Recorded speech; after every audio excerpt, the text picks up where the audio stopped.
అందరికీ శుభ సాయంకాలం. ఈరోజు భక్తి టీవీ, ఎన్టీవీ, వనితా టీవీ ఆధ్వర్యంలో నిర్వహిస్తున్న కోటి దీపోత్సవం పూజా కార్యక్రమానికి హైదరాబాద్లోని ఎన్టీఆర్ స్టేడియానికి వచ్చాను. చూడొచ్చు మీరు ఇక్కడ పూజా కార్యక్రమాలు జరుగుతున్నాయి. ఇప్పుడే ఇక్కడ డ్యూటీ వేశారు. చూడొచ్చు ఎన్టీవీ, భక్తి టీవీ, ఎన్టీవీ, వనితా టీవీ ఆధ్వర్యంలో నిర్వహిస్తున్న కోటి దీపోత్సవం ఈరోజు చివరి రోజు. చూడొచ్చు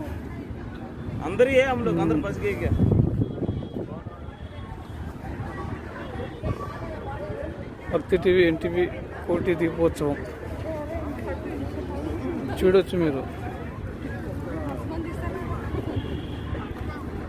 జనాలు ఇప్పుడిప్పుడే వస్తున్నారు. ఈరోజు చివరి రోజు కాబట్టి క్రౌడ్ ఎక్కువగా ఉంటుంది. చూడొచ్చు ఇప్పుడైతే అన్నీ ఖాళీగా ఉన్నాయి. ఒక 10 నిమిషాలు అన్నీ ఫుల్ఫిల్ అయిపోతాయి. Thank you.